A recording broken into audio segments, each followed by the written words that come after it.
अस्सलाम वालेकुम नाज़रीन, आप देख रहे हैं समा टीवी की स्पेशल ट्रांसमिशन, क्योंकि आज है बहुत बड़ा दिन, बहुत कुछ होने जा रहा है। एक तरफ विफाक में तहरीक अदम एतमाद हो सकता है कि आज वो पेश हो जाए, उस पर वोटिंग की बात हो जाए। दूसरी तरफ पंजाब में भी वजीर आला के खिलाफ तहरीक अदम एतमाद, इसकी रिक्विजिशन आ गई है, सिग्नेचर्स हो गए हैं। तीसरी तरफ PDM, उसका आज जो है वो मरियम साहिबा जलसा करने जा रही हैं। चौथी तरफ सुप्रीम कोर्ट आर्टिकल 63A की तशरीह, इसके हवाले से भी अभी 1 बजे उसकी हियरिंग शुरू होनी है। तो बहुत बड़ा दिन है। ऑब्वियसली जो सियासी महाज है वो इस वक्त गर्म है। क्या होने जा रहा है, क्या नहीं होने जा रहा, पूरा दिन ट्रांसमिशन होगी, मेहमान यहाँ पर मौजूद होंगे, पैनल साथ में मौजूद होगा। लेकिन इस वक्त जो एक बड़ी इंपॉर्टेंट खबर आ रही है वो ये आ रही है कि जो हुकूमती वफ्द है वो चौधरी बिरादरान से मिलने के लिए पहुंच गया है। अब एक तरफ पंजाब में वजीर आला के खिलाफ तहरीक अदम एतमाद का आ जाना, यहाँ पर पंजाब में चौधरी बिरादरान के पास हुकूमती वफ्द का पहुंच जाना मुलाकात के लिए, बहुत ज्यादा हैपनिंग हो रही है। अभी तक हम इस मोड़ पर, इस पॉइंट पर नहीं आए हैं कि एंड रिजल्ट क्या होगा, नतीजा क्या होगा। खालिद अजीम साहब स्टूडियो में मेरे साथ मौजूद हैं, वक्तन फवक्तन मेहमान साथ आते रहेंगे। इस वक्त मुझे उस्मा बुखारी साहिबा ज्वाइन कर चुकी हैं मुस्लिम लीग नून से। बहुत शुक्रिया उस्मा, अस्सलाम वालेकुम। वालेकुम अस्सलाम, कैसी हो आप किरण? अल्लाह का शुक्र, बिल्कुल ठीक। उस्मा, बहुत जल्दी तो नहीं कर दी आप लोगों ने पंजाब में ये तहरीक अदम एतमाद के हवाले से, क्योंकि चौधरी बिरादरान के पास हुकूमती वफ्द पहुंच गया है मुलाकात के लिए। अब अगर कोई डील फाइनल हो जाती है, कोई बातचीत हो जाती है, तो विफाक में तो हो वहां पर भी नुकसान ना उठाना पड़ जाए आप लोगों को। जल्दी तो नहीं कर गए? बहुत शुक्रिया किरण। नहीं, हम बहुत लेट हो गए और ये बुज़दार साहब के खिलाफ तो ये जो नो कॉन्फिडेंस मोशन है ये 6 महीने पहले ही आ जानी थी। लेकिन ये वफद को पहली दफा तो नहीं आया किरण, अगर आपको याद हो। ये वफद बहुत दफा बेचारा आके खाली हाथ लौटाया जा चुका है और इसके ऊपर खुद कामिल अली आगा साहब जो उनके स्पोक्स पर्सन भी हैं, वो कह चुके हैं कि हुकूमत ने बहुत देर कर दी है और अब कुछ नहीं हो सकता। लेकिन जाहिर है क्यू लीग एक इंडिपेंडेंट पार्टी है, उसके अपना फैसला है। मसला ये है कि ऑपोजिशन के साथ भी तो डील फाइनलाइज नहीं हो पा रही है ना। मेरा ख्याल है ये हमने जो इमरान खान तो सिर्फ सरप्राइज का उनको शायद स्पेलिंग ही आता है, उनको पता नहीं सरप्राइज होता क्या है। तो ये वीक ऑफ सरप्राइजेज है इमरान खान के लिए और हम उनको आहिस्ता आहिस्ता, बिकॉज हमें बहुत फिक्र रहती है इमरान खान साहब की सेहत की, तो हम उनको आहिस्ता आहिस्ता सरप्राइजेज देना चाहते हैं। और आप देखिए आगे आगे देखिए होता है क्या। अभी सारे कार्ड्स तो आपके सामने नहीं खोलेंगे ना। अच्छा, कुछ तो बता दें, क्या क्या हल्का फुल्का सरप्राइज देने वाले हैं? वैसे इसमें कोई शक नहीं है, कल खान साहब ने बात की थी, सरप्राइज आज आप लोगों ने दे दिया। हैदर वहीद साहब भी मेरे साथ मौजूद हैं, उनको भी मैं खुशामदीद कहती हूँ। खालिद अजीम साहब भी साथ मौजूद हैं। खालिद साहब, आपका भी जरा मैं कमेंट ले लेती हूँ इस पर। उज़मा कह रही हैं आहिस्ता आहिस्ता कार्ड शो कराएंगे। कल हम एक एक्सपेक्ट कर रहे थे कि शायद खान साहब कोई बड़ा सरप्राइज देंगे, लेकिन आज अनदर सरप्राइज ऑपोजिशन ने दे दिया है। एज सच ये सरप्राइज इस लिहाज से नहीं है कि 8 मार्च को हमारे पास ये इस बात की इतला मौजूद थी कि हुकूमत जो है या हुक्मरान जमात जो है वो इस बारे में सोच रही है कि अगर यहाँ पे उस पर प्रेशर बढ़ता है तो वो स्ट्रेट अवे पंजाब असेंबली जो है उसको डिसॉल्व कर देगी। अब उसकी डिसोल्यूशन रोकने का अपोजिशन के पास यही एक रास्ता है कि वो नो ट्रस्ट मोशन जो है वो जमा करा दे। वो हो जाती है तो फिर एक स्टॉपल उस पर हो जाता है। तो यही उन्होंने किया और ये मच एक्सपेक्टेड था, क्योंकि 2 दिन से ये खबर जो है ना वो ज़्यादा गर्म हो गई थी कि किसी वक्त भी जो है वो उस्मान बुज़दार साहब असेंबली तोड़ने की समरी गवर्नर को भिजवा सकते हैं। और कोई दिलचस्प सूरत हाल हम तो एक्सपेक्ट कर रहे थे कि इससे पहले जब मंजूर भट्टू साहब जो हैं वो गुलाम हैदर वाई साहब के खिलाफ तहरीक अदम एतमाद मंजूर करवा के बरसर इक़्तिदार आ गए थे, उस वक्त नवाज शरीफ साहब की हुकूमत जो है वो गुलाम इसाक खान ने डिसॉल्व की हुई थी। लेकिन सुप्रीम कोर्ट ने जब बहाल कर दी तो उसके बाद फिर वो जितने लोग जो परिंदे उड़ के गए हुए थे वो वापस मुस्लिम लीग नून की मुंडेर पे आके बैठ गए। तो उसके बाद फिर उन्होंने पूरी कोशिश की। तो उस वक्त एक रिफ्ट चलता रहा है वहाँ पे कि गवर्नर जो है वो कहता था कि मेरे पास असेंबली तोड़ने की मूव पहले आ गई है, असेंबली पहले आ गई है, जबकि वहाँ पे सेक्रेटेरिएट में जो है वो अदम एतमाद की तहरीक जमा हो जाए। तो एक कशाकश उस वक्त चलती थी, बल्कि मुझे याद है हबीबुल्ला नाम के सेक्रेटरी थे उस वक्त, उनके अगवा का मामला जो है वो भी दरपेश हुआ। तो मैं तो देख रहा था कि शायद इस किस्म का कोई तमाशा वहाँ पे लगे, लेकिन देखें अब क्या होता है। क्योंकि अब लेकिन तो क्या मैं कह सकती हूँ खालिद साहब कि इस वक्त हुकूमत के लिए सिचुएशन और ज्यादा क्रिटिकल हो गई है। तौफीक भट्ट साहब भी ज्वाइन कर चुके हैं। सर, आपको लग रहा है हुकूमत के लिए सिचुएशन इस वक्त टफ हो गई है? पंजाब में भी, विफाक में भी, क्या देख रहे हैं सर आगे? पहली बात तो ये है कि कल से मैं मुख्तलिफ टीवीज़ पे ये सुन रहा हूँ, हमारे जो मुख्तलिफ तज्ज़ियाकार हैं, सीनियर और बाकी सारे हमारे जो सीनियर सहाफ़ी हैं, वो ये कह रहे हैं कि इमरान खान साहब ने कल अपने जलसे में कोई सरप्राइज़ नहीं दिया, जैसा कि वो बहुत पहले से ये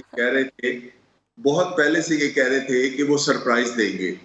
तो खान साहब ने सरप्राइज तो दिया है, वो अगर किसी को नजर नहीं आ रहा तो वो उनकी मर्जी। और सरप्राइज ये है कि जिस तरह खान साहब एक छोटा सा राज अपने सीने में नहीं रख सके थे और उन्होंने एक जलसे में कह दिया कि जी मुझे कमर बाजवा साहब ने कहा है कि आपने मौलाना फजलुर रहमान को डीजल नहीं कहना, तो मैं समझता हूं ये सरप्राइज में कोई ऐसे राज नहीं उगल दिए जिनसे हमारे मुल्क के लिए मजीद मुश्किलात पैदा हो जाती।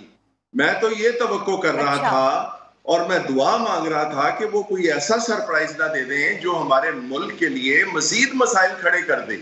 तो पहली बात तो ये है कि सरप्राइज उन्होंने दिया है कि उन्होंने मजीद कोई ऐसा राज नहीं उगला जिससे उनके लिए और खुसूसन मुल्क इदारों के लिए भी मजीद इम्तहान और मजीद मसाइल जो है वो पैदा होते।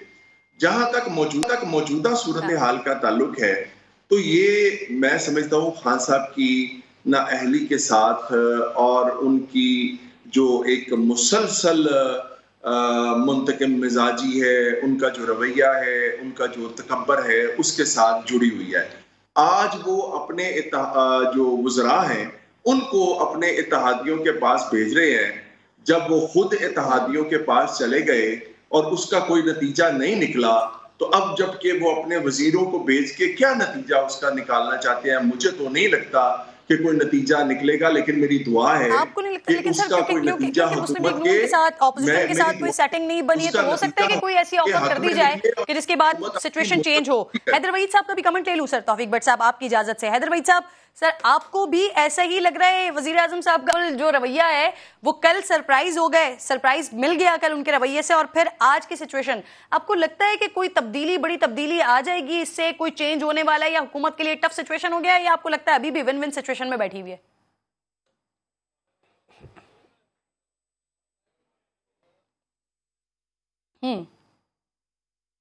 सही। हैदर वहीद साहब, मैं जरा दोबारा आती हूँ आपकी तरफ, क्योंकि बड़े मजेदार गुफ्तगू हो रही है। तौफीक भट्ट साहब कह रहे हैं कि जो वजीर आजम साहब का अनप्रेडिक्टेबल रवैया है खालिद साहब, उनको ये था कि कोई और मजीद कोई ऐसी बात ना कर दें, लेकिन कल उन्होंने ऐसी बात नहीं की, तो यही बहुत बड़ा सरप्राइज था। अग्री करते हैं? काफी हद तक मैं उनकी बात से अग्री करता हूँ और थोड़ी सा उनकी बात को आगे बढ़ाता हूँ। एक उन्होंने ये फरमा दिया कि ये जो मैं मजीद तफसीलात नहीं बता रहा हूँ, ये इसलिए नहीं बता रहा हूँ कि मैं अमन चाहता हूँ। अब इसका मतलब ये है कि अगर वो ये राज मंजर आम पे ले आए तो अमन खतरे में पड़ सकता है, पता नहीं कहाँ का। फॉरेन पॉलिसी का भी तो तस्करा किया था उन्होंने जी, फॉरेन पॉलिसी भी मुतासिर होती है, उसको भी बड़ा मुश्किल फॉरेन पॉलिसी ही के हवाले से, फॉरेन पॉलिसी को ही कोट करके उन्होंने ये कहा था कि मैं अमन चाहता हूँ। तो इसका मतलब है कि कहीं पे कोई बदअमनी की सूरत पैदा हो सकती है। अब वल्लाह आलम वो कौन सी ऐसी चीज है जिसकी वजह से, क्योंकि इसकी तफसीलात उन्होंने बताना मुनासिब नहीं समझा, और मैं यही मुनासिब था शायद, ये ठीक ही है उन्होंने। दूसरी जो उन्होंने एक बात और कही है, और उसमें एक मुज़मर इशारा है लोगों के लिए समझने के लिए, और उसमें ये इससे पहले ये बातें आ रही थी कि ये चीज़ें किसी और जगह पे डिस्कस हो रही हैं। उनका फरमाना ये था, वो उन्होंने इंतहाई तज़हीक आमेज़ अंदाज में नवाज शरीफ साहब का नाम लेके ये कहा कि मुझे पता है कि उससे वहाँ कौन कौन मुलाकातें करता रहा है, और मुझे ये भी पता है कि यहाँ कातिल और मकतूल को मिलाने वाला कौन है। सर मुझे इजाजत दीजिए, आबिद अली भी साथ में ज्वाइन कर चुके हैं। बहुत शुक्रिया आबिद। अस्सलाम वालेकुम आबिद, आज जो हुकूमती वफ्द आया है चौधरी बिरादरान से मिलने के लिए, आज अपनी तशतरी में क्या लेकर आया है? आपको क्या लगता है क्या होने जा रहा है? किरण, मुझे ऐसा लगता है कि आज जो शाह महमूद कुरैशी की सरबराही में जो वफ्द आया है वो अपना आखिरी पत्ता लेकर आया है, और यहाँ पर जो मेरे ज़राए मुझे बता रहे हैं कि अंदर से जो काफ लीग की जानिब से पैगाम दिया गया है वो ये था कि यहाँ पर देर हो चुकी है उनको, लेकिन अभी यहाँ पर मुलाकात ख़त्म हो चुकी है और इस वक्त ये वफ्द वापस जा रहा है। हतमी जो फैसला हुआ है, क्योंकि उनको मनाने की कोशिश भी की जाती रही है, तो अभी ये मुलाकात ख़त्म हो चुकी है, ये मैं आपको बताता हूँ। इस वक्त जो वफ्द आया हुआ था यहाँ पर वो वापस जा रहा है। जो हतमी फैसला है थोड़ी ही देर में वो सामने आ जाएगा। क्या इन्होंने यहाँ पे फैसला किया है, क्या काफ लीग वापस हुकूमत के साथ आ रही है या फिर वो इनके साथ असद उमर थे। इसके अलावा वजीर दिफा परवेज खटक भी शामिल थे जो पहले भी इनसे मुलाकात कर चुके हैं। जबकि जो काफ लीग है इनकी जानिब से चौधरी परवेज इलाही, तारिक बशीर चीमा, मोनस इलाही, सालिक चौधरी और हुसैन इलाही इस मुलाकात में शामिल थे। सही, ठीक है, बहुत शुक्रिया आपका आबिद। दोबारा हम आपसे रब्ता करते रहेंगे, सिचुएशन के बारे में जानते रहेंगे। हैदर वहीद साहब मुझे ज्वाइन कर चुके हैं। हैदर वहीद साहब, जी सर। आबिद साहब ने शायद ये नहीं हमें बताया, लेकिन हम यही अखज़ कर सकें कि वो जो हुकूमती वफ़द है, अगर वो बातचीत ख़त्म हो गई है और कुछ रवानगी, गाड़ी की रवानगी का सिलसिला जो है वो दिखाई दे रहा था, तो इसका मतलब है कि वो इस मामले में कोई मीडिया टॉक किए बगैर वापस गए हैं, यानी कुछ निकला नहीं मीटिंग से। ये भी एक इंडिकेटर है। और अगर कोई बंदा उनका पीछे रह गया है जो मीडिया टॉक करने वाला है, जैसे कल मुस्लिम लीग नून का वफद जो था वो बाकी सारे लोग चले गए और उसके बाद पीछे साद रफीक को छोड़ गए थे जिन्होंने मीडिया टॉक की, तो हमें उसका भी इंतजार करना चाहिए कि क्या वो कोई मीडिया टॉक करके ये बताते हैं कि कुछ आगे है या नहीं है, और इससे ये भी अंदाजा हो सकेगा कि आया मजीद उनके दरमियान ये गुफ्तगू का सिलसिला चल सकता है या ये यहीं पे जो मुस्लिम लीग नून के साथ हुआ था कि हम फर्दर भी बात करते रहेंगे, जो यहाँ पर इस वक्त नजर नहीं आया और उज़मा बहुत ज्यादा मुस्कुरा रही हैं जिस वक्त आप ये तजिया कर रहे हैं ना। तो हैदर वहीद साहब क्या कहेंगे? खालिद साहब का तजिया बिल्कुल दुरुस्त है। कोई ऐसा कार्ड जो एक ट्रम्प कार्ड या त्रुप का पत्ता कहा जा रहा था आज फेंकने के लिए मुस्लिम लीग काफ के सामने, क्या ऐसा नहीं पेश किया गया कि रवानगी हो गई और इस रवानगी से फिर हम नतीजा अखज़ करें कि बात भी नहीं की फिर किसी ने? देखिए, अज़मा बुखारी साहिबा की जो स्माइल है वो ये बता रही है कि सिर्फ शनाख्ती कार्ड रह गया है खान साहब के पास शायद।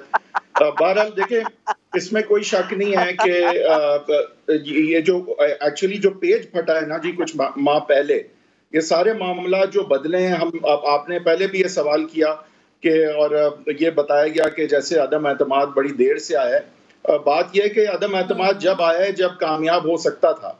आप ये याद रखें कि मियाँ साहब बहुत दुरुस्त फरमाते थे कि जब तक कि ये सेम पेज था वो कभी अदम एतमाद की तरफ नहीं गए, क्योंकि उनको पता था कि वहां पे किसका सहारा लेना पड़ता है, अदम एतमाद ऐसे कामयाब नहीं होते। और तो जब ये सेम पेज हट गया पंजाब में अदम एतमाद लाने के लिए, तो उन्हें मियाँ साहब को जो है जब यह एतमाद था कि अब मुदाखलत नहीं होगी, तो उसके बाद अदम एतमाद की के लिए रजामंदी मियाँ साहब ने जाहिर की, जो कि बहुत ही सियासी तौर पे अस्ट्यूट फैसला था। पहले वो कभी भी उस तरफ नहीं गए थे, क्योंकि जाहिर है कि अदम एतमाद जो है वो एक फर्टाइल हंटिंग ग्राउंड होता है एस्टैब्लिशमेंट के लिए अमूमन। तो एक तो ये बात है कि सॉरी टू इंटरप्ट यू, क्योंकि आपको पता है कि चारों तरफ हैपनिंग और चारों तरफ से मुझे जो है ना लोगों को एंगेज करके रखना है। उसमें मैं आपका कमेंट लूंगी इस पर, ये मियाँ साहब की रजामंदी के हवाले से, लेकिन उससे पहले आसिम नसीर वो है जैलूम में, और अब वहां से निकलेगा मुस्लिम लीग नून का काफिला, मरियम साहिबा होंगी, दीगर लोग होंगे, तो इस वक्त उनके साथ कौन से रहनुमा मौजूद हैं, क्या आगे का प्लान है? आसिम बताइएगा। जी, सूरत हाल इसी तरह है कि इस वक्त मरियम नवाज़ और हमदा शहबाज तकरीबन अपना नाश्ता वगैरह और खाना जो है वो मुकम्मल कर चुके हैं। नाश्ता इसलिए या ब्रंच से कह लें कि आज सुबह तकरीबन 5:15 बजे के करीब अपने होटल में, एक निजी होटल है दराए जेलम के किनारे पर, वहाँ पर ये इस वक्त क़याम कर रहे हैं। अभी इतलात हमें यही आ रही हैं कि 2 बजे के बाद मरियम नवाज़ और हमदा शहबाज यहाँ से रवाना होंगे और मीडिया से जाने से कबल एक मुख्तसर सी गुफ्तगू करेंगे। 2 रोज़ कबल लाहौर से जब हम चले थे तो लाहौर में जो स्पीड थी वो इंतहाई सुस्त रवि का शिकार थी। उसकी एक बड़ी वजह थी लाहौर में बहुत ज़्यादा कारकुन इनके हमरा थे, लेकिन शादरा के बाद हमने देखा कि वो तसलसल जो है वो उस तरह नहीं रहा कारकुनों का। लेकिन गुजरावाला में जो कल का क़याम था और कल शाम को एक अच्छा इन्होंने पावर शो करने के बाद फिर गुजरावाला में काफ़ी टाइम इनका वहाँ पर लगा, और इसी तरह चलते चलते रात को तकरीबन 4 बजे के करीब जो है सराय आलमगीर पहुँचे और उसके बाद ये अपनी रिहाइश गाह पे पहुँचे। इस वक्त मेरे साथ ख्वाजा सलमान रफ़ीक मौजूद हैं, रुकने पंजाब असम्बली हैं, साबिक सूबाई वज़ीर हैं। इनकी मैं अपने नाज़रीन को खुसूसियात इसलिए ये बता दूँ कि ये बड़े अहम है। ये जो सारी गेम बन रही है वफाक में, पंजाब में, ये 2 भाई हैं, ख्वाजा रफ़ीक शहीद के 2 बेटे, ख्वाजा साद रफ़ीक, ख्वाजा सलमान रफ़ीक। सलमान मेरे साथ हैं, सलमान से हम पूछेंगे कि भाई आप लोग पंजाब में आज तरीके अदम एतमाद ले आए हैं, वफाक में आपके बड़े भाई ले आए थे, क्या कर रहे हैं, कितने लोग आपके साथ हैं और कितने पुरुमीद हैं? देखिए पंजाब में इंशाल्लाह तैयारी तो मुकम्मल है हमारी, और ज़ाहिर क़यादत उस पर काम करी है, तो जो टास्क जिस मेंबर को लगाया जाता है वो मेंबर वो अपना टास्क पूरा करता है। अब वफाक की सूरत हाल तो बहुत हद तक मीडिया के ज़रिए आपके सामने है, इत्तेहादी जमातों की जो सूरत हाल वो भी आपके सामने है, लेकिन पंजाब में भी सूरत हाल बहुत ही बेहतर है, बल्कि मैं कहूँगा कि तैयारी मुकम्मल है, और तैयारी कई दिन पहले मुकम्मल कर ली गई थी, क्योंकि एक बहुत बड़ी तादाद है तहरीक इंसाफ के अपने मेंबरान की जो बुज़दार साहब की पॉलिसी और इमरान खान की पॉलिसी से तंग हैं, क्योंकि जिस तरह पंजाब को 10 साल शहबाज साहब ने चलाया और फिर इस 4 साल में जो जुल्म किया गया पंजाब के साथ, आप अस्पतालों की सूरत देख लें, तालीमी इदारों की सूरत देख लें, अद्वियात की कीमत देख लें, गंदम का बुरान देख लें, चीनी स्कैंडल देख लें, तो लोग जो है बुज़दार साहब की पॉलिसी से तंग है इंशाल्लाह। और आज हमने अपना जमा करा दिया जो रेजोल्यूशन थी, और तहरीक इत्मीनात भी 125 से ज़ायद अरकान के उस पर दस्तखत मौजूद हैं, तो इंशाल्लाह 14 दिन में स्पीकर साहब उसको टेकअप करेंगे, और इंशाल्लाह अल्लाह ताला इंशाल्लाह हमें बहुत कामयाबी देगा। चौधरी साहब का आपका बड़ा ख़ानदान का एक मरासम है, इसमें तो कुछ शक नहीं है कि आप पार्टी बेशक पुराने आपके रफ़ीक थे, आपके वालिद साहब से और इनके वालिद साहब, ये तमाम आपका ख़ानदान जुड़ा हुआ है, और अभी भी आप लोग राब्ताकार हैं। अब आप बताएं आज समा को बता दें कि क्या मामला तय क्या पाए हैं, क्या आपके साथ आ रहे हैं ये पुराने मरासम वाले? नहीं, राब्ताकारी नहीं है, चूँकि जब मैं जेल में था तो उस वक्त उन्होंने कानून साजी की थी, कानून मौजूद नहीं था प्रोटेक्शन ऑर्डर का, और उसके बाद हमजा भाई गिरफ्तार हुए, फिर अलीम साहब हुए, सप्तान से हुए, तो वो कानून सबके काम आया। तो एक उन्होंने अच्छा रवादारी का मुजाहरा किया था जिसको हमारी पार्टी ने अच्छा कंसीव किया है। अब उन्होंने अपना फैसला ज़ाहिर खुद अनाउंस करना है। कल भी जो उनके मुज़ाकरात हुए हैं जिसमें सनाउल्लाह साहब या सादिक साहब और भाई मौजूद थे, तो उसमें जो कहा गया है कि 1-2 दिन में मेरा अपना वो फैसला कर लेंगे, लेकिन हमें उम्मीद है इंशाल्लाह वो फैसला बेहतर करेंगे, आपके हक में करेंगे। चलो ये तो बताए ना, सियासी आपके कारकुन जानना चाह रहे हैं समा की स्क्रीन पर। हमें तो अच्छी उम्मीद रखनी चाहिए, हम तो कहीं बिल्कुल कि उनको हमारे हक में फैसला करना चाहिए, इमरान खान साहब की गवर्नमेंट को फारग करना चाहिए, क्योंकि जो इस मुल्क के 22 करोड़ अवाम के साथ इमरान खान साहब और बुज़दार साहब ने किया है, तो मेरा तो अपील ही है तमाम इत्तेहादी जमातों से कि उनको मुस्लिम लीग नून का, पीपल्स पार्टी का और मौलाना फजल रहमान का साथ है। अगर हमजा शहबाज को नहीं लेके आते, चौधरी परवेज़ इलाही वज़ीर आला के तौर पर आते, आप वोट डालेंगे? वैसे नहीं, हमें तो जो हमारी पार्टी कहती, देखिए मेरा वोट तो इमानत है मियां मोहम्मद नवाज शरीफ की और मियां शहबाज शरीफ की, तो हमें तो जो हमारी क़यादत कहेगी हम उसको बिल्कुल, क्योंकि वो बेहतर फैसला करेंगे। हम ये समझते हैं कि बुज़दार साहब और इमरान साहब को अब जाना चाहिए। मतलब परवेज़ इलाही का फैसला नवाज शरीफ करेंगे, आप जो MPs हैं वो नहीं, नवाज शरीफ के पास ये अथॉरिटी? इसका हतमी फैसला जो है कंसेंसस से तो मियां नवाज शरीफ साहब के पास ही है, और ज़ाहिर मौलाना फजल रहमान और ज़रदारी साहब का जिससे मशवरा शामिल होगा, जो भी जमातें मिलकर चल रही हैं बाहर उनकी क़यादत को ही फैसला करना, और हमारे जो तमाम कारकुन हैं। बहुत शुक्रिया आपका। जहलुम से क्या प्लान है आगे फर्दर, उस पर हम बात कर रहे थे। उज़्मा बुखारी साहिबा से ज़रूर मुझे ये बात करनी है जो हैदर वहीद साहब कर रहे थे। तौफीक भट्ट साहब, वैसे ये होता रहा ना, परवेज़ इलाही साहब ने कहा हाँ जी मुझे ऑफ़र की गई है, यहाँ से भी ऑफ़र की गई, वहाँ से भी ऑफ़र की गई, यानी हुकूमत से भी ऑपोजिशन से भी, लेकिन हम देखते रहे कि जब ये वज़ारत आला की बात हुई तब पता चला कि जी मियाँ साहब की रजामंदी नहीं है। फिर ये बात भी सामने आ गई कि मियाँ साहब की रजामंदी अब हो गई है। तो सर ऐसा इस दौरान बीच में ऐसा क्या हुआ, और पहले ऐसे कौन से अवामिल थे कि जिसकी वजह से मियाँ साहब मान नहीं रहे थे, और अब सिचुएशन यहाँ पर आ गई कि मियाँ साहब भी मान गए? सर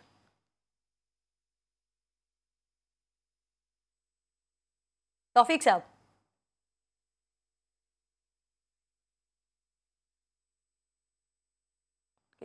खालिद साहब, आपको क्या लगता है? सर क्या लगता है आपको, ये कहां पर सिचुएशन टर्न कहां पर आया कि जिसकी वजह से फिर अब जो नहीं मान रहे थे वो मान गए?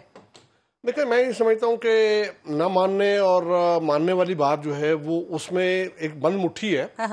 और उसमें जो एक मामला ये है वो मुद्दत का भी था, क्योंकि ये लग ये रहा था कि शायद ये जो नया सेटअप आएगा, चाहे वो वफाक में हो या पंजाब में हो, वो कुछ ज़्यादा अरसा के लिए नहीं लाया जा रहा। और ख़ुद मुस्लिम लीग नून की तरफ से बार बार ये बात कही जाती थी, उसके तमाम ज़ुमा जो है वो यही बात करते रहे कि हम ये चाहते हैं कि फ़िलहाल इनको हटाया जाए, उसके बाद जो सेटअप आए वो 2 महीने के अंदर जो है वो इलेक्शन रिफॉर्म्स करने के बाद नए इलेक्शन के लिए सारा सिलसिला आगे से स्टार्ट कर दे। तो उस नुक्ता नज़र से इत्तफाक नहीं पाया जाता था मुस्लिम लीग काफ के अंदर, और ये कहते थे कि फिर ये बकौल शख्स के ये मुंह काला करने वाली बात है कि आप आके बैठे भी नहीं और निकाले भी गए वाली बात हो जाए, तो वो उस पर मुत्तफिक नहीं हो रहे थे। फिर कुछ मुतबादल फार्मूला ये भी चल रहा था कि चले ऐसा कर लेते हैं कि विफाक में जो है वो हम पहले ये काम कर ले, इसको इलेक्शन करवा देते हैं और उसको थोड़ा अरसा चलने देते हैं, पंजाब को और वो अपनी मुद्दत पूरी कर लें।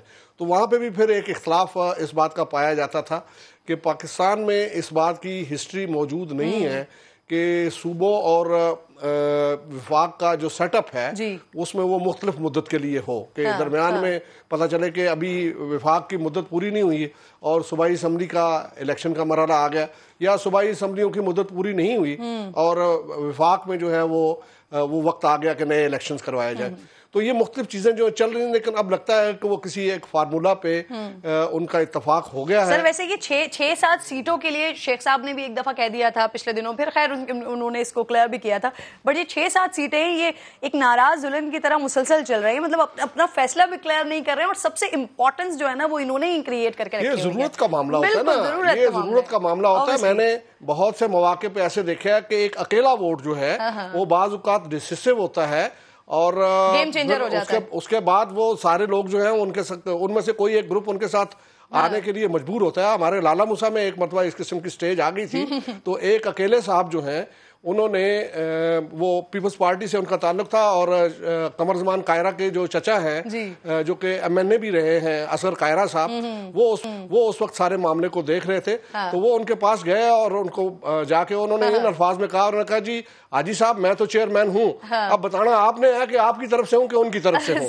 तो इस किस्म की सिचुएशन ये वाली सिचुएशन अभी तक है और न काफ लीग बता रही है न हुकूमत और ऑपोजिशन बता रहे हैं। हाँ, हुकूमत बार बार कहती रही है कि जी हमारे इत्तेहादी हमारे साथ हैं, लेकिन ऑब्वियसली जिस तरह की ये भाग दौड़ है, जिस तरह की मुलाकातें, उससे अंदाजा हो रहा है कि कौन कितना किसके साथ है। तौफीक बुखारी साहब रह गई हैं आपके, वो उनसे गालिबन राब्ता मेरा मुनक़ता हुआ है, उनका जवाब लेना है मैंने इस पे। तौफीक भट्ट साहब, सर जरा कमेंट कीजिए मसला क्या है, क्यों पहले जिन बातों पर मियां साहब के बारे में ये बातें आ रही थी कि वो नहीं मान रहे हैं काफ लीग के हवाले से, फिर अब इस तरह की खबरें सामने आना शुरू हुई कि मामला जो है वो मान गए हैं, कुछ जगहों पर डेडलॉक है लेकिन जो असल मसला था वहां पर मान गए। क्या ऐसा हुआ, क्या शहबाज शरीफ साहब ने मियां साहब को बताया, क्या ऐसी बात हुई होगी कि जिसके बाद ये सारा सिनेरियो बना? अब काफ लीग के लिए सब कुछ हाजिर है ऑपोजिशन की तरफ से। देखिए, पहली बात तो ये है कि मैं ये समझता हूँ कि इमरान खान साहब को जो चौधरी परवेज इलाही की पिछले दौर में बतौर वज़ीर आला कारकर्दगी रही है, इमरान खान साहब को चाहिए था कि बुज़दार की जगह पे चौधरी परवेज इलाही को वो वज़ीर आला बनाते। तो आज जिन मुश्किल हालात का उन्हें पंजाब की वजह से सामना है, शायद उन्हें इस तरह इसका सामना ना करना पड़ता, लेकिन जाहिर है उन्हें एक पपट किस्म का और एक जोकर किस्म का वज़ीर आला जो है वो चाहिए था। वो उसको ले आए और अपने लिए मसाइल पैदा किए और अब जो है वो उनकी हुकूमत जो है वो पंजाब की वजह से मैं समझता हूँ जितने मसाइल का शिकार हुई है, शायद ही उतने मसाइल का शिकार वो वफाक की वजह से भी ना हुई हो। असल मसला, असल फसाद की जड़ जो है वो पंजाब में है। सो चौधरी परवेज इलाही को अगर वो स्पीकर बना सकते थे तो वो उन्हें वजीर आला क्यों नहीं बना सकते थे उनकी साबका कारकर्दगी की बुनियाद पे? जहां तक आपने नून लीग वाली बात कही है तो मैं ये समझता हूँ कि नून लीग को तो बुज़दार ही वारा खाता था, क्योंकि जाहिर है एक नाअहल वजीर आला जो है वही अगर पंजाब में होता तो नून लीग की साख जो है जो बतौर वजीर आला शहबाज शरीफ ने कुछ काम करके बनाई थी, कोई कारकर्दगी जो है वो दिखाई थी, तो वो बुज़दार जैसे जो निकम्मे लोग हैं वो उसी की वजह से नून लीग जो है वो उसकी साख। अच्छा बट साहब ये एक अनदर एक्सपेक्ट है कि जो अगर आपने स्पीकरशिप दे दी है तो वजारत आला में क्या मसला था, बट उस्मान बुज़दार साहब के लिए तो पाकिस्तान तहरीक इंसाफ के अपने अंदर से आवाजें आती रही हैं, क्या क्या कुछ होते रहे, पर उस्मान बुज़दार साहब को किस तरह से ट्रीट किया जाता रहा, क्या मसाइल होते रहे, वो सारी चीजें अंदर से पिछले 3.5 सालों में। अच्छा, जहांगीर तरीन साहब के उनके ग्रुप का कितना इंपॉर्टेंट रोल अब वो और कितना इंपॉर्टेंट रोल इख्तियार करेगा और कितनी इंपॉर्टेंस उनकी हो जाएगी, इस पर मैंने बात करनी है। अदरवाइज साहब एक छोटा सा ब्रेक ले लेते हैं, ब्रेक के बाद वापस आते हैं, फिर यहीं से आगाज करेंगे।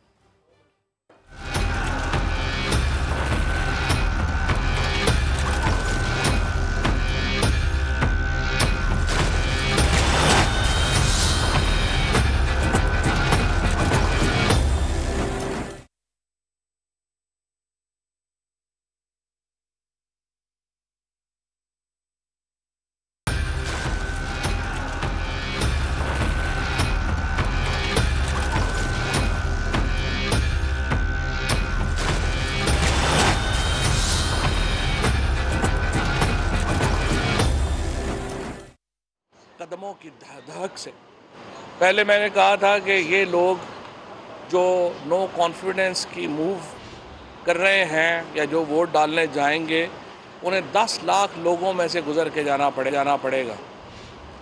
कल के जलसे के बाद मैं ये बता देना चाहता हूँ कि इन लोगों को 20 करोड़ लोगों में से गुजर कर जाना होगा इमरान खान को। जो ये नो कॉन्फिडेंस की मूव इमरान खान के ख़िलाफ़ की गई, एक आलमी साजिश का हिस्सा बनते हुए हमारे लोकल सियासी प्लेयर्स ने, जिनका सरगना इस वक्त मेफेयर अपार्टमेंट्स में बैठा हुआ है, उसने ये बसात बछाई। ये इमरान खान के ख़िलाफ़ नहीं है, ये पाकिस्तान के लोगों के ख़िलाफ़ एक साजिश है। पाकिस्तान को एक मुस्तकिल ग़ुलामी में देने का एक प्लान है, जिसको लीड यहाँ पे मौलाना फजलुर रहमान, आसफ जरदारी और शहबाज शरीफ जैसे बोने कर रहे हैं। ये सिर्फ़ वो पुतलियाँ हैं जिनके ताने बाने लंदन में बैठे हुए एक शख्स के हाथ में हैं, और वो शख्स एक आलमी इस्टेब्लिशमेंट के साथ मिलकर पाकिस्तान के ख़िलाफ़ इस साजिश में मुलव्वस है। कल वज़ीर आज़म ने इस आलमी साजिश का एक इब्तदाई जो दिपाचा है वो आपके सामने रखा है। जो वक्त गुज़रता जाएगा, जो मामला आगे बढ़ेंगे, हम इस आलमी साजिश के जो बाकी मामलात हैं, जो बाकी औराक हैं, वो भी आपके सामने रखेंगे। और आप देखेंगे कि पाकिस्तान, ये साजिश इमरान खान के ख़िलाफ़ नहीं है, ये पाकिस्तान के अवाम के ख़िलाफ़ है, पाकिस्तान को दोबारा महकूम बनाने के ख़िलाफ़ है। जिस तरह से 1930 और 1940 में कायद-ए-आज़म मोहम्मद अली जिन्ना ने एक बैनुल-अक़वामी इस्तेमार के ख़िलाफ़ जंग लड़ी, ईस्ट इंडिया कंपनी के ख़िलाफ़, उनके भी परवरदा मुकम्मल तौर पे यहाँ हिंदुस्तान में बैठे थे। कायद-ए-आज़म ने ये दो रुखी लड़ाई लड़ी थी, एक यहाँ हिंदुस्तान में बैठे हुए परवरदा इंटरनेशनल इस्टेब्लिशमेंट के परवरदा लोगों के ख़िलाफ़, और एक इंटरनेशनल इस्टेब्लिशमेंट के ऊपर। उसी तरह उन्हीं कदमों के ऊपर चलते हुए आज इमरान खान भी ये दो रुखी लड़ाई लड़ रहे हैं, जहाँ पे वो एक मुकामी इस्टेब्लिशमेंट के, मुकामी जो एक हरकारे हैं इंटरनेशनल इस्टेब्लिशमेंट के, उनके ख़िलाफ़ वो जंग लड़ रहे हैं, और एक इंटरनेशनल इस्टेब्लिशमेंट के ख़िलाफ़ ये साजिश जो है उसको वो बेनकाब कर रहे हैं। सुप्रीम कोर्ट में जो आज मामला ज़ेर बहस हैं, और मुझे लगता है कि अभी कुछ अर्सा ये चलेंगे, उसमें अटॉर्नी जनरल साहब ने ये मामला रखा है कि पाकिस्तान एक पार्लिमानी निज़ाम हुकूमत का हामिल मुल्क है। यहाँ पर जो सियासी जमातें हैं वो इंटेग्रल हिस्सा हैं, वो लाजमी हिस्सा हैं इस निज़ाम का। उसके होते हुए जो पार्टी डिसिप्लिन है वो बड़ी अहमियत रखता है। अगर हर शख्स हर वक्त जो है उसको ये इजाज़त दे दी जाए कि वो पार्टी के फ़ैसलों से मुनहरिफ होकर या पार्टी लीडर की पीठ में खंजर घोंप देगा, तो फिर हर वक्त ही मंडी लगी रहेगी। तो आर्टिकल 63A की इंटरप्रिटेशन इसलिए ज़रूरी है कि अगर आप पाकिस्तान में एक मुस्तहकम पार्लिमानी निज़ाम चाहते हैं, तो फिर आपको इसमें लाइफ टाइम डिस्क्वालिफिकेशन लेके आनी होगी, फिर आपको इसमें वो सज़ाएँ रखनी होंगी जिससे पाकिस्तान के अंदर ये जो मंडी लगी है इसका ख़ात्मा हो सके।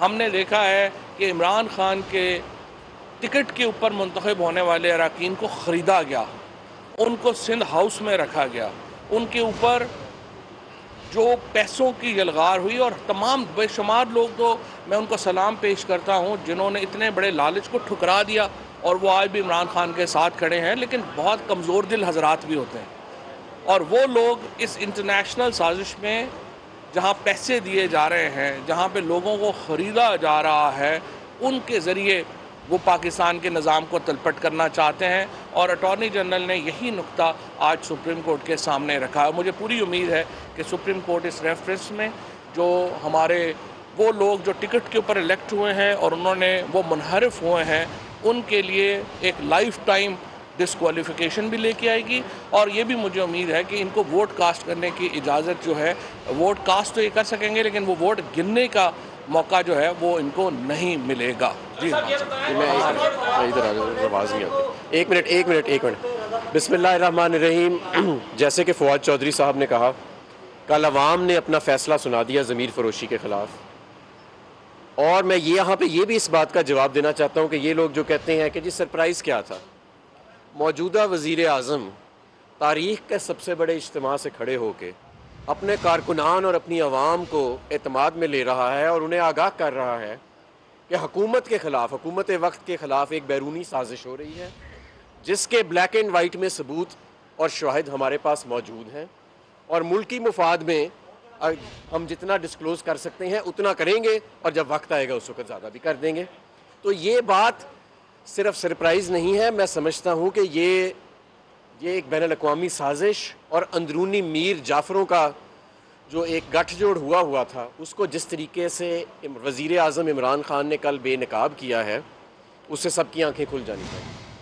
अब खेल सबके सामने है, और आज सुप्रीम कोर्ट में जो केस लगा हुआ है, अटॉर्नी जनरल साहब ने बताया कि हमारे आइन और कानून में वाज़े तौर पे दर्ज है कि पार्टी की एक फिड्यूशरी ड्यूटी है अपने मेंबर्स की तरफ, और मेंबर्स की फिड्यूशरी ड्यूटी है अपनी पार्टी की तरफ। तो जाहिर है कि ये जो हकूक़ और फ़राइज़ की एक चेन है जो कानून ने बनाई हुई है, ये टूट जाती है जब आप अपने ही कायद के ख़िलाफ़ अदम एतमाद में वोट डालने का इरादा करते हैं या साजिश करते हैं। तो ये साजिश सिर्फ इमरान खान के ख़िलाफ़ नहीं है, जिस तरह के प्राइम मिनिस्टर साहब ने कल फरमाया, ये तो एक आलमी इस्टेब्लिशमेंट और जो हमारी अंदरूने मुल्क जो मीर जाफ़र हैं उनका एक ये आपस में गठजोड़ है। और इंशाअल्लाह ताला अवाम ने तो इसको एक तारीख़ी इज्तिमा को रद्द कर दिया। मीडिया पे सबने देखा, जितने लोग परेड ग्राउंड में थे उससे 4 गुना लोग परेड ग्राउंड से बाहर भी थे। मैं समझता हूँ पाकिस्तान की सियासी तारीख़ में अवाम किसी मकसद के लिए, किसी लीडर की खातिर इस तरह नहीं निकली। और जिस तरह फवाद चौधरी साहब ने कहा कि चारों जो सूबाई दारुल हुकूमत थे, उसके अलावा गाँव कस्बों से यहाँ तक हमने देखा कि हैंडीकैप लोग जो हैं व्हील चेयर्स में चल के आए। ये अपनी कौम, ये ज़िंदा कौम की निशानी है। ये जो बैरून मुल्क मुसन्निफ़ लिखते हैं ना कि अमरीकी वो लोग हैं जो पैसों की खातिर कुछ भी कर देते हैं, पाकिस्तानी वो लोग हैं जो पैसों की खातिर कुछ भी कर देते हैं, कल पाकिस्तानी कौम ने जवाब दिया कि ये एक गैरतमंद कौम है, और ये फ़ैसला उन्होंने वाज़े तौर पर सुना दिया। और इंशाअल्लाह ताला आप आने वाले वक्तों में देखेंगे कि ये पाकिस्तान के अंदर जो तब्दीली आ रही है सियासत में और सियासी कल्चर में, और जिस तरह कौम को बेदार किया है वज़ीर आज़म इमरान खान ने, ये अभी आगे मज़ीद बड़ी तब्दीलियाँ आएंगी। बहुत शुक्रिया।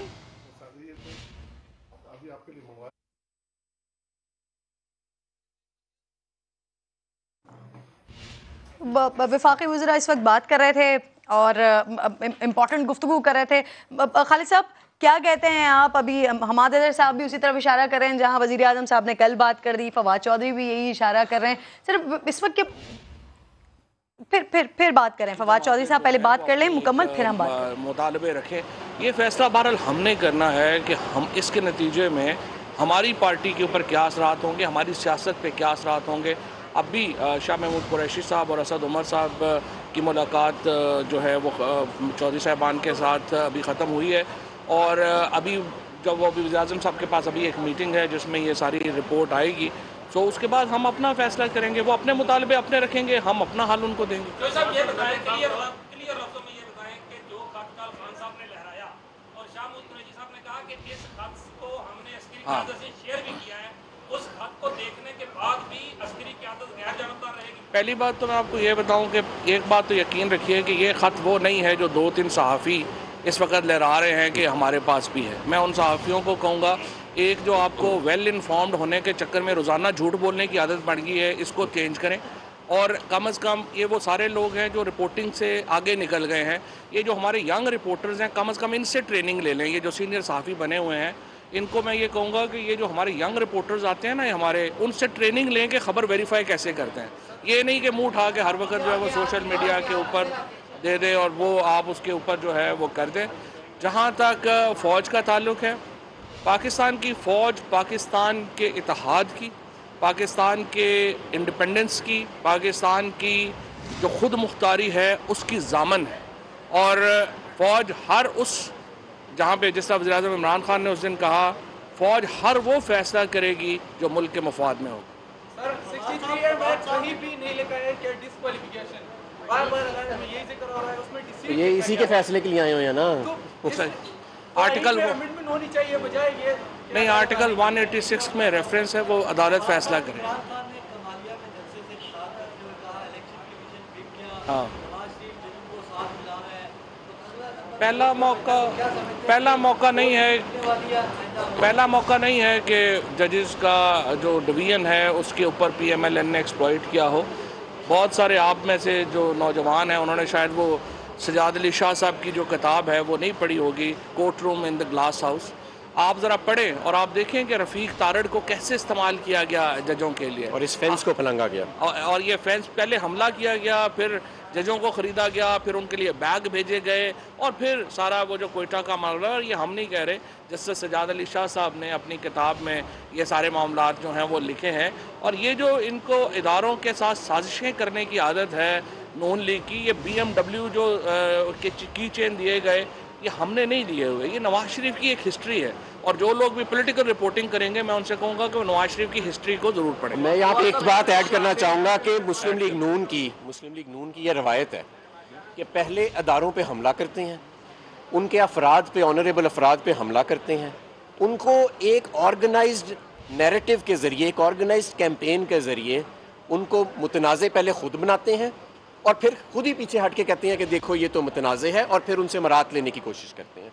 लेकिन जैसे कि मैं पहले कह चुका हूँ कि एक दो बार तो ऐसे हो सकता है, लेकिन हर बार आप हर बंदे को बेवकूफ़ नहीं बना सकते। अब ये साजिश नहीं चलनी इनकी। कल शाहज़ैन बुगटी चले गए और उन्होंने कहा कि हमें जो बलूचिस्तान के लिए तरक्याती बजट मांगे थे वो नहीं मिले, इस पर आप क्या कहें? पता नहीं तरक्याती बजट किसके लिए मांग रहे थे लेकिन बहरहाल ये है कि ये जो आने जाने का सिलसिला है ये 4-5 अप्रैल तक जिस दिन वोटिंग होनी है उससे 1 घंटा पहले तक जारी रहेगा। सो कोई घबराए ना कि कोई आ गया या चला गया। कल वज़ीर आज़म ने स्टेज पे एक ऐलान किया था कि हम अपने इत्तेहादियों के पास अब दोबारा नहीं जाएंगे, लेकिन आज फिर इत्तेहादियों के पास जा रहे हैं। नहीं, ये कभी ऐलान नहीं किया। देखें, हम पॉलिटिक्स में हैं, पॉलिटिक्स में आप राब्ते थोड़े ख़त्म करते हैं, जो भी होगा वो राब्ते होंगे। हमने जो अपनी लिमिटेशंस रखी हैं इससे आगे हम नहीं जा सकते, वो हमने बता दी हैं, उसके मुताबिक हम आगे अपनी पॉलिटिकल प्लानिंग करेंगे। राब्ते तो नहीं ख़त्म होते कभी भी सियासत में। Thank you. वफाकी वज़ीरा गुफ्तगू कर रहे थे और आखिर में फवाद चौधरी साहब ने बड़ी इंपॉर्टेंट ये है कि जो हमारी लाइन थी वो हमने बता दी, उससे आगे हम जा नहीं सकते। बड़ी इंपॉर्टेंट डेवलपमेंट है। मुझे तो खालिद साहब इस वक्त ना वो इलेक्शन ईयर याद आ गया है, इस तरह की कुछ सिचुएशन बनती हुई दिखाई दे रही है। एक छोटा सा ब्रेक ले रही हूँ जी, ब्रेक के बाद वापस आते हैं, डिस्कशन यहीं से कंटिन्यू करेंगे।